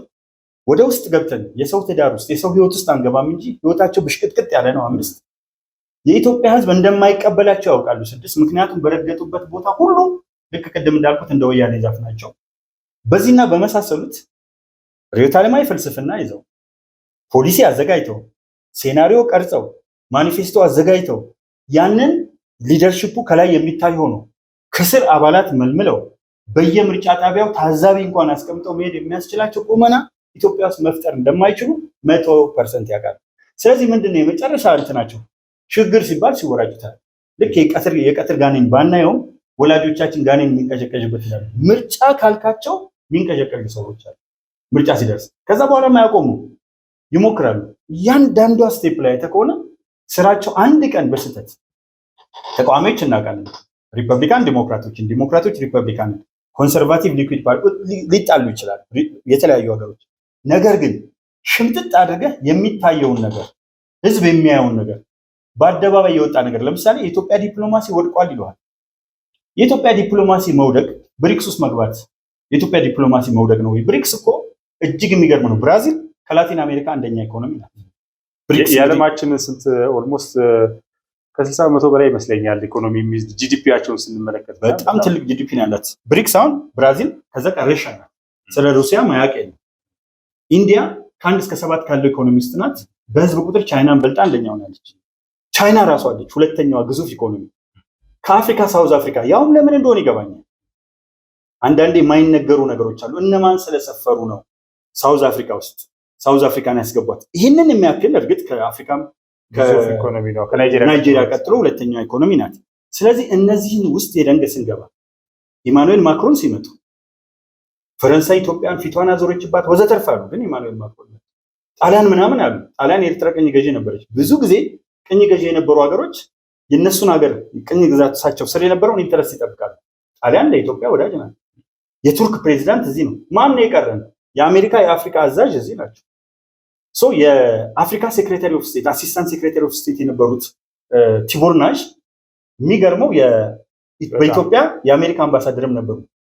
አሜሪካ ማሰብ አለባት። ምክንያቱም እቺ ሀገር በጣም እያደገች ስለሆነ እንግዲህ የተባበሩት መንግስታት ድርጅት ዋና ጸሐፊ አንቶኒዮ ጉተሬዝ መጥተው ሚሉት ሲጠፋቸው በአመት ቢያንስ አሉ አንድ ጊዜ ይመጣሉ። ዛት ሚንስ ቢያንስ አንዴ ካሉ ሁለቴ ይመጣሉ ማለት ነው፣ ወይ 3-4 ሊሆን ይችላል። ቢያንስ ነው ያሉት። የኢትዮጵያን እድገት በብርሃን ፍጥነት አለ። ከውጭ መጥተው እኔም አንተም የተገኘንበት አጋጣሚ ሁለት የብሪቲሽ ዜጎች እንግዲህ ቻንስለር የዩኒቨርሲቲ ቻንስለር ማለት ፕሬዚደንት ነው በእነሱ ሀገር 50 ዓመት እንደዛ ሆነ የቆዩ ሰው ሌላ ያውም መጽሐፍ ከኪሳቸው 1000 መጽሐፍ ሰጥተው ያለውን እድገት ተመለከቱት። የተማሪ ምገባ ስትል ጥገኛ ለማድረግ ነው ይለዋል። እነሱ ግን ፐብሊክ ፊዲንግ ባለበት ሀገር ነው ያለው። የህዝብ ምገባ ተስፋ ምገባ ሀይታኛና አትሊስት የተቃዋሚ ስነ ልቦና ነገር ላይ እኮ መምህር በጣም ደስ የሚል ነገር እዚህ ላይ ለመጨመር ነው። በትላንትናው ዕለት በመላ ሀገሪቱ እንዲሆን ወደ ፓርላማው ቀርቧል የምገባ ፕሮግራም እና ትልቅ ዜና ነው ለማለት ፈልጌ ነው። ምክንያቱም የምገባ ፕሮግራም እኔ በእውነት ልቤ በጣም ይሰበር ነበረ። ተማሪዎች ወደቁ ይባላል በየትምህርት ቤቱ መምህር ስለነበርክ የምታውቀው ነገር ነው። ሁለተኛ በትምህርት ቤቶች ዙሪያ በሃይስኩል ትምህርት ቤቶች ዙሪያ የሺሻና የጫት ቤቶች ይከፈቱ ነበረ። በኮሌጆች ዙሪያ ደግሞ ፔንሲዮኖች ይከፈቱ ነበረ። በወያኔ ጊዜ በጣም ነው ማዝነው። እኔ የታሪክ ነውረኞች ናቸው። ያን ነገር ተራክፏል። አሁን በትምህርት ቤት ዙሪያ ጫት ቤት መክፈት አይቻልም አሉ ምልክቶች አሉ። አሁንም አንዳንድ ምልክቶች አሉና ይሄ ምገባ መርሃ ግብር እንዳልዘለው ብዬ ነው። ጥሩ ትልቅ ነገር ነው። ያንን ነው ወላጆች ሄደው እንዳያስቡ አትሊስት ትምህርት ቤት ሄደው ልጆቻችን እንዲማሩ ነው። ይሄ ደግሞ የኛው ነው እኮ የኛው ልጆች ናቸው። መንግስት እኮ ከኛው አይደለ? መንግስትን የምንመርጠው እኮ ለዚህ ነው፣ ሰላሙ እንዲያስጠብቅልን። ሰላሙ ላይ ገና እንጨቃጨቃለን ብለን በአግባቡ። እኔ መንግስትን በተመለከተ በሰላም ጉዳይ ሰላምን የትን ፍጭ ዱቄቱን አምጪ ብዬ እጨቃጨቀዋለሁ ወደፊትም። በዛው ልክ ግን ሰላሙን እያደፈረሰ ያለውንም ደግሞ ገልጬ ማለት ነው። በተቻለ መጠን ስትራቴጂ ነድፈ የሆነ ጠላት ካለ እኮ ተቀናቃኝ ካለ በምን መልኩ ነው ሊከላከል የሚችለው የሚለውን ሴኩሪቲ ካውንስሉ ያጠናዋል። አጥንታችሁ መፍትሄ ስጡት፣ ህዝቡ በሰላም ወጥቶ ይግባ የሚለው ተጨቃጭቋል። ጥፋተኛውንም ግን መጥቀስ አለ። በትክክል እዚህ ላይ ላነሳል የምፈልገው ሰላምን በተመለከተ ይሄ መንግስት አንደኛ የሚወቀስበት ጉዳይ ሰላም ነው። ግን ሶማሊ ክልል አንዳንድ ሰዎች ሶማሊያ ይላሉ፣ አንዳንድ ሰዎች ሶማሊያ ይላሉ። ሁለቱም ስህተት ነው። ብዙ ጊዜ ፕሬዚደንቱ በጣም ተናደው ነው ክቡር ሙስጠፌ ዑመር የሚናገሩት ሶማሊ እና ሶማሊ ክልል ስትሄድ ሰላም ያገኘው ከኢትዮጵያ ጋር ኢንተግሬት ያደረገው የራሱን ልማት መጠቀም የጀመረው የቦረና እንትን ብዬ በጣም እንዲነሱ የሚገቡ ነገሮች አሉ። ሶማሊ ሰላም ክልል እኮ ነው። ዋይ አድሚኒስትሬሽኑ ሀጂ ማን ነው ክቡር ሙስጠፌ ዑመር ሀጂ አወል አርባ ተሳስረው ተቃዋሚ የነበሩ እነ ሙሳ አደም የትምህርት ቢሮ ኃላፊ ናቸው። ተሳስረው እየሰሩ ነው። ሶማሌ ክልል ኦብነግን ያህል የኦጋዴን ብሔራዊ ነፃ አውጪ ግንባርን ያህል አንድም ኢትዮጵያ ውስጥ የሚታገል ድርጅት እድሜ ያለው የለም። መጥቶ አሁን የጀርባ አጥንት ለሶማሌ ክልል። አፋር ነፃ አውጪ ግንባር አብሮ እየሰራ ነው። ናልኝ ሀረሪ ክልል ነው፣ ሶስተኛው ክልል ነው። ኩሽ የለም። እንደውም ጭራሽ በዓለም ላይ ያላትን የከተማነት እንትን የበለጠ እያጎላች ቱሪዝሙ እያደገ ነው። በአመት 1.3 ሚሊዮን ሰው ነው በቱሪዝም እየመጣ ያለው። ደቡብ ምዕራብ ኢትዮጵያ ይሄ ደቡብ ኢትዮጵያ ማዕከላዊ ኢትዮጵያ አካባቢ የሚገርም አይነት እልቂት የነበረበት ቦታ ነበር። በተለይ መለስ ራሱ በአውዳሚ ሁኔታ ስለሰፈሩ ምናምን ብሎ የተናገረበት ቦታ አለ። በጣም የሚታወቅ ሰላም ናቸው። ቤንሻንጉል ጉሙዝ ከፍተኛ አስቸጋሪ ቦታ ነበር። ክቡር ብርጋዴር ጀነራል አሁን ስልጣናቸውን አላውቅም፣ አስራት ዴኔሮ አሁን የአዲስ አበባ ፖሊስ ላይ መጥተዋል። እሳቸው ክቡር አሻድሊ ሀሰን እዛ ጋር ሆነው የዚህ የፋኖና ሸኔን መዋቅር አጥፍተው ቤንሻንጉል ጉሙዝ ሰላም ሆኗል። ጋምቤላ ክብርት አለሚቱ ኡመድ ናቸው የሚመሩት፣ እጅግ በጣም ሰላም ሆኗል። እዛ ጋር አልፎ አልፎ ክቡር እንደሻው ጣሰው ምናምን እና ሁለት ቦታ ችግር አለ። እስቲ በህወሓት በትግራይ ክልል ሰላም ማጣት ይህን መንግስት የሚወቅስ ሰው እኔ ወይ ጨለፍ አድርጎታል ወይ ለቋል ወይ ብሎኑም ፈቷል። ምክንያቱም ሰሜንስ 80% አካባቢ ነበር እንደሚነገረው በአንድ ምሽት ሊሸነፍ የሚችል ከተለያየ ቦታ እኮ ቶፖግራፊውን የማያውቅ ወታደር መቼም ቶፖግራፊ አይገድበውም፣ ግን መልክዓ ምድሩን የማያውቅ መውጫ መግቢያውን የማያውቅ ገና የሚመጣ ሰራዊት በ2 ሳምንት ሊደርስ 80% እዛ ጋር ተመቱ። እነሱ መሳሪያውን እጃቸው ላይ አስገብተው ከዚህ የምታየው የፕሪቶሪያ ስምምነት አለ፣ የኬንያው ማሰሪያ ስምምነት አለ። እነዚህ ሁሉ በመሻር እኔ አይደለሁም ክቡር ጌታቸው ረዳ፣ ክቡር ነብዩ ስሁል፣ ክቡር ጀነራል ጻድቃን ገብረትንሳኤ፣ ክቡር ጀነራል ሳሞራ ዩኑስ፣ ክቡር ጀነራል ዮሐንስ ገብረ መስቀል ከዛ የመጡ የተለያዩ የትግራይ አክቲቪስቶች በሚናገሩበት ሁኔታ ያለ ጸብ መኖር ስለማይችል ያለ ጦርነት መኖር ስለማይችል በኤክስካቬተር እየቆፈረ ምሽግ ራሱ ምሽግ ውስጥ ነው ሞቶ የተገኘው ትልቁ አመራር። በኤክስካቬተር ወርቅ እያወጣ የትግራይን ህፃናት ግን ዊልቸር ላይ ያስቀመጠው። ብዙ ጊዜ አርአያ ተስፋ ማርያም ሲያቀርብ ሰማለሁ። በጣም እንትን ክራንች ላይ ያስቀመጠው። ክቡር ጌታቸው ረዳ የሚሰጡት ሰፋፊ ትንታኔ አለ። እነዚህ የሚያሳዩን ነገር አለ። እዚህ ያለውን ለውጥና እዛ ያለውን ቆሞ ቀርነት አስተሳስረው ነው የመጡት። ስለዚህ የትግራይ ክልል እንዲህ ታስሮ ከመያዙ በስተጀርባ እነዛ ከ67 ጀምሮ የነበሩ እንደኔ ረጃጅም ፊቶች ምንድናቸው? የስልጣን ጠን የያዛቸው ፊቶች እነሱ ናቸው መስል። አማራ ክልል ላይ አሁን መንግስትን ለመጠየቅ የሚያሰባስበው ገንዘብ ዲያስፖራው ከተለያየ የሚሰበስቡት ከአረብ ሴቶች ላይ አረብ ሀገር ከሚኖሩ የምናከብራቸው እህቶቻችን ሰርተው ከሚኖሩ እህቶቻችን ላይ የንሳ አባቶች በሚገባ ስለሚታወቅ ነው። ከደቡብ አፍሪካ ከምን እንደገና ያለማቋረጥ በፕሮፓጋንዳ እያገዙ ታጋይነን ያሉት ደግሞ ቅድም ያልናቸውን ጸያፍ ቃላት ህዝብ ላይ እየሰነዘሩ ግጭት እንዲፈጠር አስተባባሪዎቻቸው ትልልቅ እኔን ጭምር ወልደው የሚያደርሱ ሰዎች ያን ነገር እያሉ ሲመጡ ማን ነው ሰላም ያሳጣው? እንደገና የወለጋው ላይ አንድ ነገር መናገር ፈልጋለሁ ከፈቀድክልኝ። ወለጋው ላይ ኦነግ አለ። ኦነግ እውነቱን ለመናገር እኔ ይቅርታ የጠየቅኩት ደጋግሜ ኦነግን ነው። ለምን ለነፃነት፣ ለእኩልነት፣ ለኦሮሞ ህዝብ ብቻ ሳይሆን ለኢትዮጵያ ህዝብ መራራ መስዋዕትነት ከፍሏል። መራር መስዋዕትነት። ያንን መስዋዕትነት ከከፈለ በኋላ ኦነግ ዛሬ የት ነው ያለው? ዳውድ ኢብሳ በምን ሁኔታ ላይ ናቸው? ብቻ ዞሮ ዞሮ አዲስ አበባ ነው። ክቡር ኦቦ ሌንጮ ለታ የኦነግ አንዱ ትልቁ መንፈስ አማካሪ ናቸው። ክቡር ዶክተር አምባሳደር ሌንጮ ባቲ፣ አምባሳደር ወይ ዶክተር አንዱ ማስቀደም እንችላለን። ሌንጮ ባቲ ይሄው አምባሳደር ናቸው። ክቡር ቀጀላ መርዳሳ ሚኒስተር ነበሩ። አሁን ደግሞ ሌላ ፖዚሽን ላይ ናቸው። በተመሳሳይ እነ ጃልሰኝና በርካቶች ሰጥተው ገቡ። ለምን? ይጠይቁ የነበረው ጥያቄ በእኩልነት ራስህን በራስህ የማስተዳደር ነገር በቀኝ አዙር ማን ነው በእጅ አዙር ቀኝ አገዛዝ አይነት ሳይሆን ፕራክቲካሊ ኦሮሞ በቁመቱ ልክ ገና ባይደርስም እዚህ ጋር በደንብ ይሰመርልኝ ገና ባይደርስም ነገር ግን ያሉት ተስፋዎች ገብተው የሚጠይቋቸውን ጥያቄዎች ከምክክር ኮሚሽኑም ጋር ሊያዝ ይቻላል። በምክክር በመታገል ፓርቲያችንን በማጠናከር መምጣት እንችላለን ብለው ገብተዋል። አሁን ያለው ማን ነው ብለህ ካሰብክ ክቡር አቶ ገብሩ ገብረ ሚካኤል ይመስሉኛል። ካንተም ጋር የኦፌኮ እንትን ናቸው ቃለ መጠይቅ አድርገዋል። ከሌላም ሰው ጋር ቃለ መጠይቃቸው እንትን ብያለሁ። ኦሮምኛ የሚችሉ እኔ ከዚህ ያለ ጆይኒንግ ዘዶትስ ነጠብጣቡን ያገናኙና ገብሩ ገብረ ማርያም ያው ስማቸው ያባታችሁ ፋንዶ ሸኔ ነው ማለት ነው። አሁን ካሁን በኋላ ስሜ ይሄ ነው። ፋንዶ ሸኔና ሸኔ ፋንዶ አሉ። እነዚህ ኔትወርክ አላቸው፣ ተሳስረዋል። አሁን ተገናኝተዋል። በደንብ ዓላማ አስተሳሰራቸው። የሽብር ዓላማ፣ ሀገር የማተራመስ ዓላማ፣ የሽግግር መንግስት ጥማት የምታያቸውን እነ ልደቱን እነ ጀዋርን በምንም በአስተሳሰብ በኢትዮጵያ እንትን ላይ የማይገናኙ በግልጽ የምናውቃቸው ኦሮሚያ አውቶፍ ኢትዮጵያ፣ አማራ ያሸንፋል ማንን ኢትዮጵያ፣ ትግራይ ትስዕር ማንን ኢትዮጵያ። ቋንቋው እኮ አንድ አይነት ነው። ትንሽ ኦሮሚያ አውቶፍ ኢትዮጵያ ኦኬ መጀመሪያ ላይ ነበረ በቃ ከመገፋት ስሜት የመለ ሁለቱ ግን አንድ ናቸው። ትግራይ ትስዕር አማራ ያሸንፋል ማንን ብለህ ብትጠይቀው አማራ ያሸንፋል ብሎ ከተነሳ ማንን የሚያሸንፈው አማራ ወክሏቸዋል ወይ? አማራን እየገደሉ ያሉት እነሱ፣ እየዘረፉ ያሉት እነሱ። ቅድም ያልካቸውን 34 38 አመራሮች እሱ ብቻ አይደለም እኮ ተማሪ ረሽነዋል። እንደውም ያንን ማን ተማራለው በሚልም ተማሪ ሲሳለቁበት ነበር። የአብነት ተማሪዎች ረሽነዋል፣ መምህራንን ረሽነዋል፣ የጤና ባለሙያዎችን ረሽነዋል። ያላደረጉት ነገር የለም። ይሄ ድምፅ የአማራው ድምፅ አየው። የሚዋጋቸው ማን ነው? የአማራ 99% የሚሆኑ ትክክለኛ አመራሮች፣ 1% አለ ውስጡ መሽኩክ ከሁሉም ጋር በሌላ ጊዜ በኋላ ምርጫው በደንብ ካለፈና መንግስት የራሱ የሆነ የትኛው መንግስት ከመጣ በኋላ ውይይታችን እንዳልከው እየቀጠለ ይመጣል የምናሳየውና አንድ እግሩን ብልጽግና ውስጥ አንድ እግሩን ሸኔ ውስጥ ያደረገ 1% ይኖራል። በተመሳሳይ አማራ ውስጥ ይኖራል። እና የሚዋጋቸው ግን ማን ነው? የአማራ አመራር፣ የአማራ ሚሊሻ፣ የአማራ አድማ ብታኝ ከመከላከያው ጋር በመሆን ጥምር ጦር ወንድማማቾች፣ የአንድ እናት ልጆች ኢትዮጵያን ለማጽናት የሚፈልጉ በጋራ ተሰልፈው እየተዋጓቸው ነው። እነሱ ደግሞ ከማን ጋር ነው ጽምዶ የፈጠሩት? ይገርምሃል እኮ እናት ሀገርህ ላይ እኔ እንደውም ሀገራችን ነው የምለው እናት ሀገራችን ላይ ማንን አድርገዋል?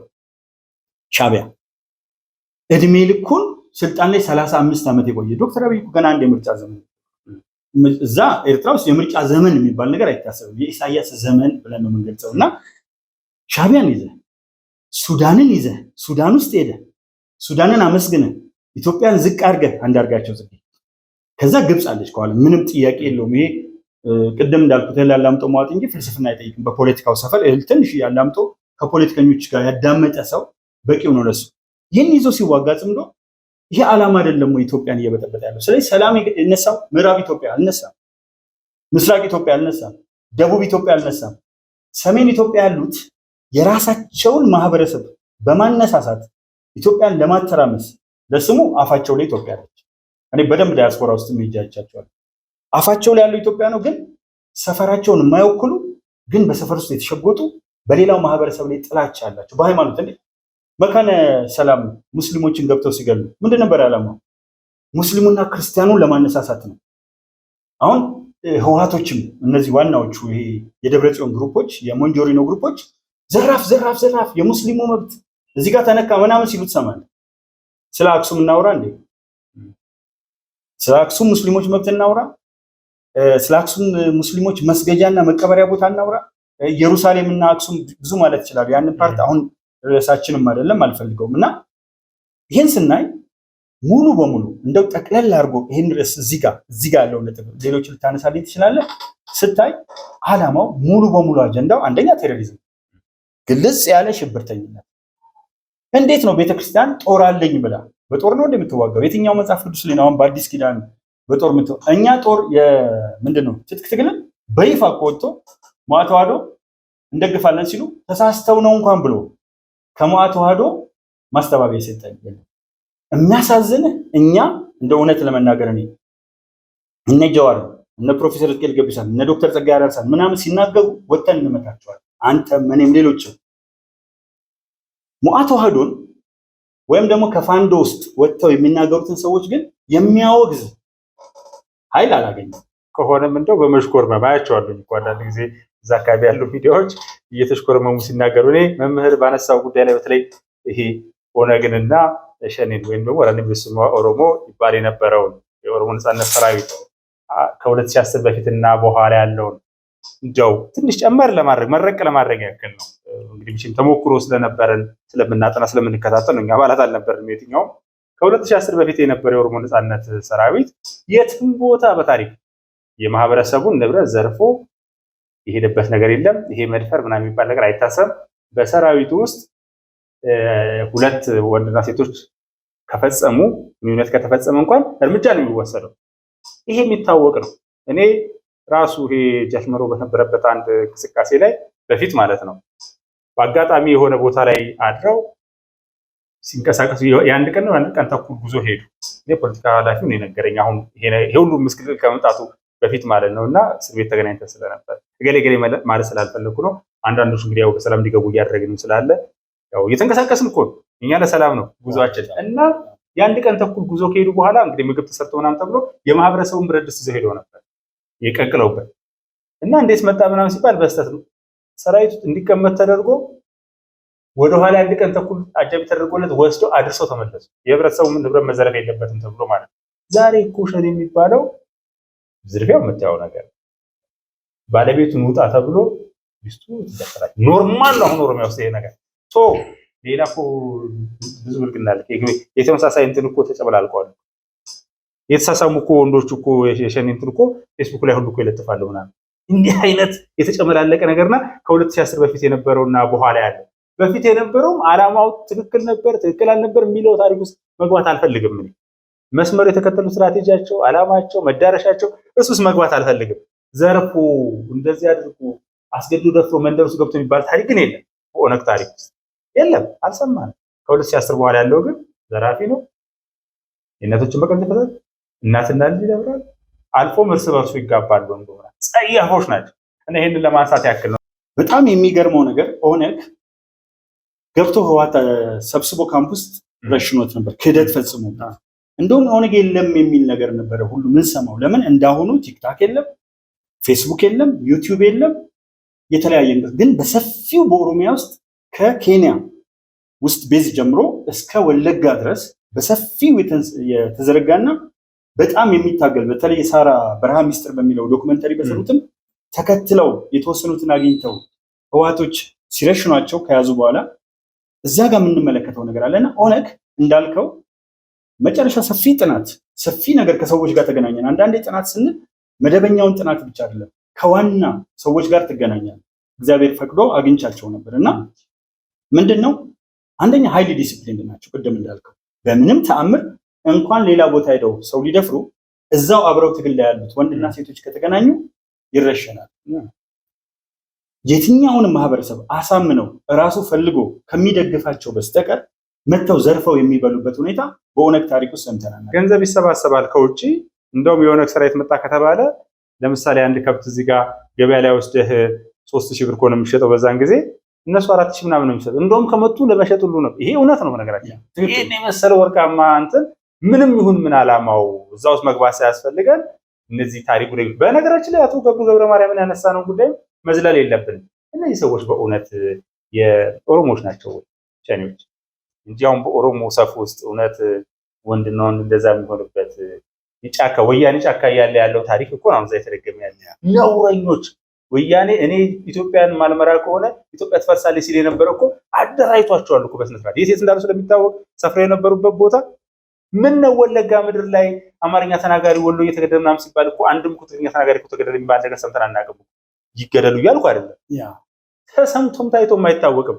ማን ነው ዛሬ ሸኔን አደራጅቶ በዚህ ደረጃ ይሄ የታጠቁት አይደል? ደራሼና ኮንሶ ላይ ያሁላ ምስቅልቅል ሲፈጠር ደራሾቹ ያሰለጠኗቸው እነማን ናቸው? መኮንኖቹ አይደሉም? በደንብ እኮ ነው የሚታወቁ። ውጊያ የተደረገኛ በዛ አልፈን ነበር ወደ ቦረና። በነገራችን ውጊያ የተደረገ እንደውም አንድ የሆነ የቀረስኩት ነገር ነበረ አምልጦ ፌስቡክ ላይ እንዴት ፖስት እንደሆነ አላውቅም። እንግዲህ ስቶሪ ላይ አስቀምጬው እንትን ብሎ ይሆን አላውቅም። ለተወሰነ ጊዜ ዘግቶብኝ ነበር ተኩስ እንትን አልኩ ምናምን። ይሄንን ሁሉ ነገር እኮ የሚያደርጉት ወያኔዎች ናቸው እንጂ ለምንድን ነው እሱ በ27 ዓመት ከወያኔ ጋር ሲታገል በነበረበት ጊዜ የኦሮሞ ነጻነት ሰራዊት እንደዚህ የሆነ ቦታ እንኳን በስተት ባልየው ውጣ ብሎ ሚስት ያለፈ የሆነ ቦታ ታሪክ የለም። በነገራችን ላይ እዚሁ ጋር ለያዝና ሲመጡ ሁላችንም እኮ አይተናቸዋል።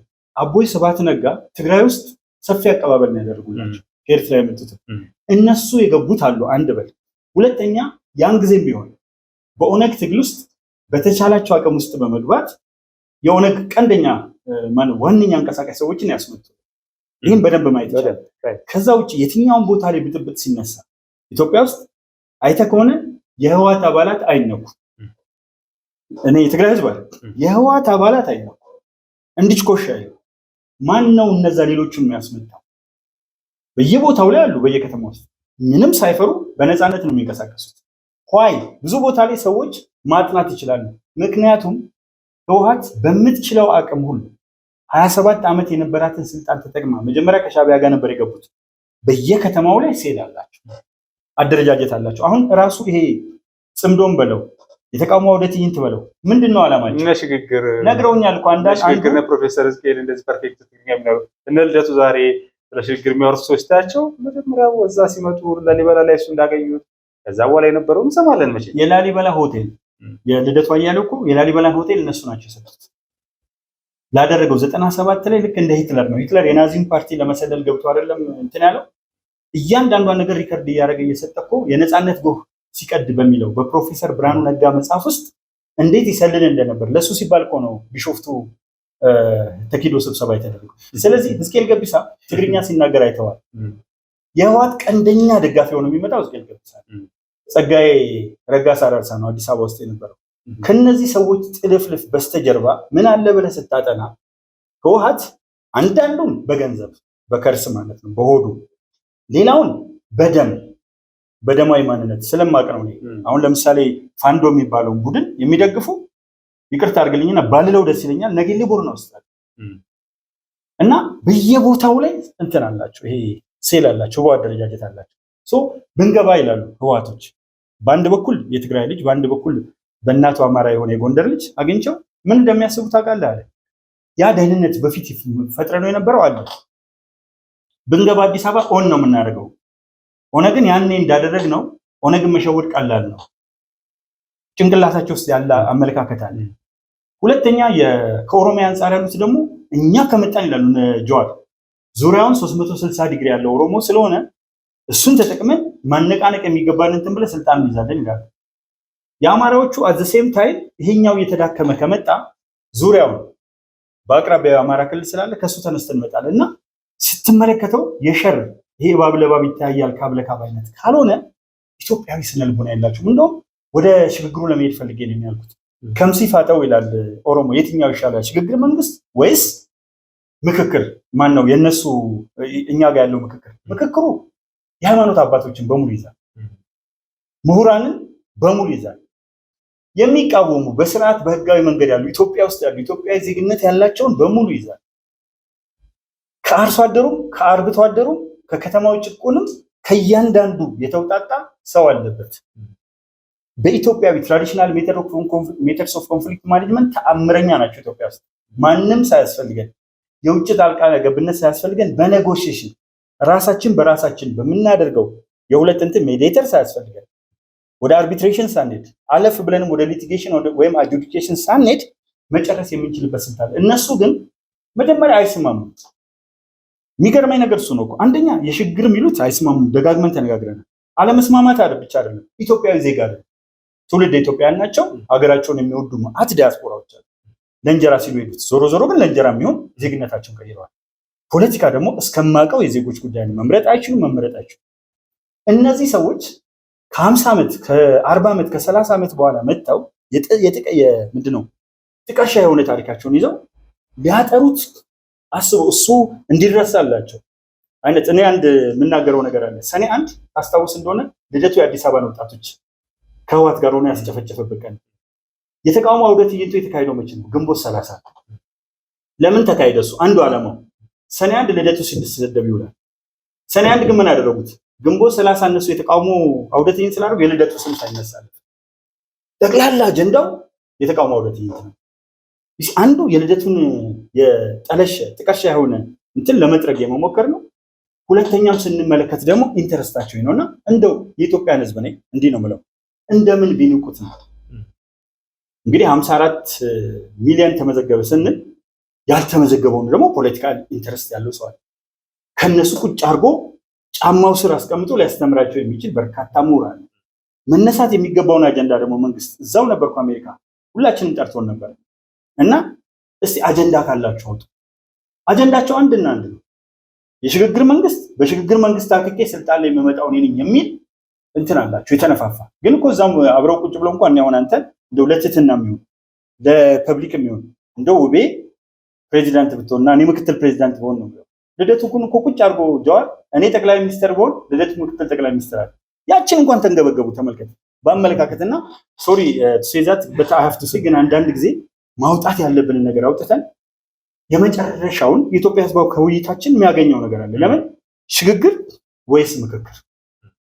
ጠብመንጃ ወይስ ቅድም ያነሳው ሲቪል ዲስኦቢዲየንስ ወይም ሲቪክ ዲስኦቢዲየንስ፣ ፓሲቭ ሬዚስተንስ በዓለማችን የተለመደ ነው። ነን ቫዮለንት እነሱ የተቀመጡበት ሀገሮች እኮ ድሮ ነው ጦርነት ያቆሙት። እኛ ደግሞ ፈጣን 1865 በኋላ አሜሪካ ውስጥ የእርስ በርስ ጦርነት የሚባል ኮሽታ አትሰማም፣ ግን አሜሪካ ውስጥ ናቸው። ብሪታንያ ሰፊ ልምድ አላት። የ1215 ማግናት 1265 ፓርላማ፣ ቢል ኦፍ ራይትስ፣ ፒቲሽን ኦፍ ራይትስ ማነው ፒቲሽን ይቀድማል፣ ከዛ ቢል እንዲህ እያልክ በብዙ ነገር ውስጥ አልፈው ነው የመጡት። እኛ ጋር ግን ብሬክ ስሩ ነው የተከናወነው። እውነት ለመናገር አሁን አንዳንዶቹ ማድነቅ ምንድነው ማሽቃበጥ የሚሉት አጸያፊ ቋንቋ አለ። ማድነቅ አትችልም። እንደው እንትን ይበል እንጂ አሁን ምርጫ አልፏል። የለወሳስ ጊዜ የጥሞና ጊዜ የሚባለው ነገር አልፏል። እውነት ለመናገር እኮ የሚሰራውን ስራ ስታይ አሁን ከምርጫው በኋላ ስንት ፕሮጀክት ተመረቀ? እነዚህ ሰዎች አላማቸው ምርጫ ብቻ ቢሆን ምርጫ አንድ ታርጌት ነው። የምርጫ ፖለቲካ የሚባል አለ፣ እዛ ላይ ታተኩራለህ። በማግስቱ እኮ ነው ከእንጦጦ እስከ ቀበና በማግስቱ ነው የምገባ ጣቢያዎች በማግስቱ ነው። ምንድነው አንድ የተለየ ፕሮጀክት ደግሞ ክብርት ከንቲባ አዳነች አቤቤ እና ክቡር ጠቅላይ ሚኒስትሩ የተገኙበት ሌላ ደግሞ አለ እና ስታይ እነዚህ ሰዎች ሴንስ ኦፍ እርጀንሲ በጊዜ የለንም ስሜት ውስጥ እየሰሩ ያሉት እና እንዲያዩ ነው ሰው። ማን ነው ሀገር ማተራመስ የሚፈልገው? እንግዲህ አጀንዳችን የአርሲ ጉዳይ። የአርሲ ጉዳይ ባለቤት ማን ነው? ባለቤቱን አሁን የኢትዮጵያ ሕዝብ አውቆታል። የአርሲ ሕዝብ ኦልሬዲ የሃይማኖት ጉባኤ ከዚሁም በጣም ከልብ ነው መሰግኖች ስበዝሉ እንሰነባበት ነው። ግን እንዲሁ ከዚሁም ጋር በተያያዘ በእርግጥ የኦሮሚያ ኮሚኒኬሽን ቢሮ ኃላፊ አቶ ኃይሉ አዱኛ መግለጫ ሰጥተዋል። አዲስ ምስል ለማሳለፍ እሞክራለሁ። ግን ሁሉም እንደዛ ቢሆን ማለት መግለጫ የምትሰጥበት መንገድ የተለየ መሆን አለበት። አለዛ ማራገብ ሊሆን ነው። ሌላው እያራገበ ያለበት መንገድ በቃ ይሄንን ያደረገው ልክ መንግስት እንዳደረገው ማስመሰል እንደው የሚያስደስት ጥቃቱን የፈጸሙት ሰዎች በርቱ ሌላ ቦታ ማድረጉ እኮ ነው። ሽብርተኝነትን ያው አታበረታታውም። የምትገልጽበት መንገድ አለ። ድርጊቱ መኮንን ያው በሶስት መንገድ ቅድም ተገልጿል። ድርጊቱ አጸያፊ ነው፣ የሚኮነን ነው። በምን መልኩ ያን ነገር መቆም አለበት የሆነ ቦታ ላይ እና ይሄንን ነው ማለት የምፈልገው። በተረፈ እንግዲህ አስተዳደር የሚባለው መንግስት እንግዲህ ከመረጥ ነው በኋላ ቀደም ሲል የተጠቀሱ አካባቢዎች፣ ክልሎች አሉ። ጥሩ ነው ብያሳ ኦሮሚያውን ለምሳሌ 20 አካባቢ ዞኖች ምናምን እንደዛ ላይ የየዞኑ አመራር ኃላፊነት አለበት ለዛ። በዞን ውስጥ ደግሞ ልዩ ወረዳዎች አሉ። የወረዳው አመራር የጎጡ እያለ በደንብ ተደራጅቶ ጸጥታውን ማስጠበቅ መቻል አለ። ኢትዮጵያ ትልቅ ሀገር 130 ሚሊዮን ህዝብ፣ ከዛ አኳያ ማህበረሰቡ ይጠብቅ። ነገር ግን አስተዳደሮቹ ደግሞ መስራት አለባቸው። መስራት ያለባቸው ስራ ላይ ከዚህ በኋላ ቁጭ ብለው ከክቡር አቶ ሽመልስ አብዲሳ ጀምሮ ታቃሉ ምኑም እንዴት ይደረግ በዞን ከፋፍሎ አሁን ቁጥሩ ቦታዎች አሉ። አሁን ምስራቅ ሸዋን ስንመለከት ወደ አርሲ ወደ ባሌ ስንሄድ ቦረና ስንሄድ እኮ ኦሮሚያም ሆኖ እሳት አይደለም እኮ። ወለጋ አሁን በጣም ደስ ይላል፣ ሰላም ነው። ባለፈው ደምቢዶሎ ነበርኩኝ። ብዙ ቦታዎች ተንቀሳቅሻለሁ። እዚች አካባቢ ላይ ነው የተሽከረከረ ያለው በነገራችን እዚች አካባቢ ላይ እና ማጥናት አለብህ ለዛ ሲባል የሚል ሀሳብ ለማቅረብ በጣም ከልብ ነው የማመሰግነው። በዚህ አጋጣሚ ቃለ መግባትም እንፈልጋለን። እንግዲህ በየሳምንቱ ቢያንስ አንድ ጊዜ እንደዚህ ይኖረናል፣ ሀሳባችንን እንጋራለን ማለት ነው። ለነበረን ቆይታ እንግዲህ ከልብ አመሰግናለሁ። የሚጨምር ነገር ካለ ደግሞ ያው እኔም እጅግ በጣም አመሰግናለሁ። ግን አንድ ነገር ቢጨምር ደስ ይለኛል። የሚጨመር ካለ ማለትም ጠቅሞኛል። ኦሮሚያ ላይ ብዙ ዞኖች ሰላም ናቸው።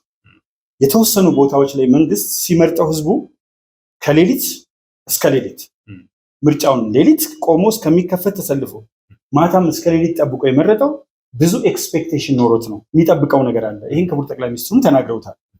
የመጀመሪያው ትኩረት ከሚሰጣቸው ነገሮች ሰላምን ማስፈን ደግሞ ሁለት ቦታዎች ላይ በጣም ቀላል ይመስለኛል። እርግጥ ለተቀማጭ ሰማይ ቅርቡ ነው ቢሆንም አማራ ክልልና ኦሮሚያ ክልል ላይ የህዝቡ ተነሳሽነት ላይ ሸኔ የሚባለው ነውረኛ ኦሮሞ ያልሆነ በደንብ ቦልድ አድርጌ ኦሮምኛ ተናጋሪ ኦሮምኛን የተማረው ኃይልና አማራ ክልል ደግሞ የሻዕቢያ የህወሓት የውጭ ኃይሎች አጀንዳ ተሸካሚ የሆነውና ጸረ አማራ የሆነው ቡድን ላይ አሁን የህዝብ ተነሳሽነት ስላለ ህዝባዊ የሆነውን መከላከያ ሰራዊታችንን፣ ፌዴራል ፖሊሳችንን፣ ደህንነትና ክትትሎችን እማደንቃቸው እኔ ራሴ እንደው ደህንነት ተብሎ ሰው አይታወቅም፣ ግን እንዲሁ ስታያቸው የሚመስሉ ሰዎች ጠንካራ የሆኑ ሰዎች አሉና እነዚህን በመያዝ ለቅሞ አንደኛ መጀመሪያ ውስጥ ያለ በሽታ 1% የሚሆን የማጥራት እንቅስቃሴ ተብሎ ነበር። አንዴ እሱ በደንብ ከተሰራበት 1% መሆኑን እጠራጠራለሁ። ሌላ ቀን እንመጣበታለን። ፓርቲው ከጠራ እንትን ይላል። አንድ ይሄ ነው እንግዲህ። ሁለተኛው ምንድነው? በጣም ሰላሙን ለማስጠበቅ የመጨረሻ ኃይሉን መጠቀም አለበት። ነገር ግን አንድ ቦታ ላይ ትንሽ ልዩነት የሚኖረኝ ቴሮሪስቶች ዓላማቸው መንግስት እንዲናገርላቸው ነው። አንዱ የቴሮሪስቶች ዓላማ መንግስት መግለጫ ሲሰጥ ምን ይላሉ? እኛ እኮ መግለጫ እንድትሰጠን ሳይሆን ሰላም እንድታስከብር ነው የምንፈልገው ብሎ ዘመቻ ያካሂዱበታል። ለቴሮሪስቶቹ ደግሞ እውቅና መስጠት ይሆናል። ስለዚህ አሁን ምን አለ መሰለህ፣ እንደዚህ ግል ሚዲያዎች አሉ። ሀገርን የምትወደው እኔ ፊቴ ላይ ስለሆነ አይደለም፣ ሀገርን በመውደድህ ለመብት በመታገል ብቻ 8 ዓመት ታገለ በሚል ታስራ፣ ከዛ ውጪ እንደው ማስተዋወቅ ባይሆን ዓለም አቀፍ ጋዜጠኝነት ላይ ተሸልማል። 3ኛ የመከላከያ ክብረ አባል፣ 4ኛ እንደው እዚህ ጋር ተገናኝተን አይደለም ከቀድሞ ጀምሮ ስለማውቅህ ከቤተሰብ እስከ ስነ ምግባር ማንንም አጠገብ ያለ ሰው የሚመሰክርበት ሁኔታ አለ። ስለዚህ እንዲህ አይነት ሚዲያዎች መንግስት ሊጠቀምባቸው ይችላል። አንዳንድ ጊዜ አስፈላጊ የሆኑ መረጃዎችን ወደዚህ በመስጠት መግለጫውን ኢንዳይሬክትሊ በብዙ ሰፊ በሆነ ሚዲያ ዛሬ ችግር የለበት መንግስትን የሚደግፉ ብዙ ህዝብ እንዳለ ሁሉ ብዙ ሚዲያም አለ። ስለዚህ እነዚህ ሚዲያዎችን ማጠንከር ማጎልበት በሐሳብ ሌላ ነገር አይደለም፣ በሐሳብ አጎልብቶ ቢሄድ እንጂ ተደጋጋሚ መግለጫ ከሰጠ ይሄው ሊያንቋርሩ ነው። እንደ ሚዲያ ሆነ ለመናገር እኛም እንደ ሚዲያ ሌላ ምን እንፈልጋለን ከመረጃ ጋር በተያያዘ ግን አንዳንድ ጊዜ ክፍተቶች ያጋጥሙና እኔስ ወዳጆች ስላሉኝ አሁን ከዚህ ጋር በተያያዘ የመደወል ነገሮች ምናምኖች አሉ። ግን መሰራት አለበት መረጃዎች በዛ ልክ መሆን አለባቸው። ክቡራትና ክቡራን እንግዲህ ከሞላ ጎደል የነበረን ቆይታ ይህንን ይመስላል። የተወዳጅ እንግዳ የተሰኘው መርሃ ግብራችን ነው። ሀሳባችሁን እንድታጋሩን እንዲሁም ደግሞ ከመጣታችሁ በፊት ላይክ እንድታደርጉ በታላቅ አክብሮት ጠይቃለን። ሰላም ለኢትዮጵያ፣ ሰላም ለኢትዮጵያውያን፣ ሰላም ለመላ የሰው ዘር ይሁን። የአዲስ ምንጭ የምንጊዜ መልእክት ነው። ሰላም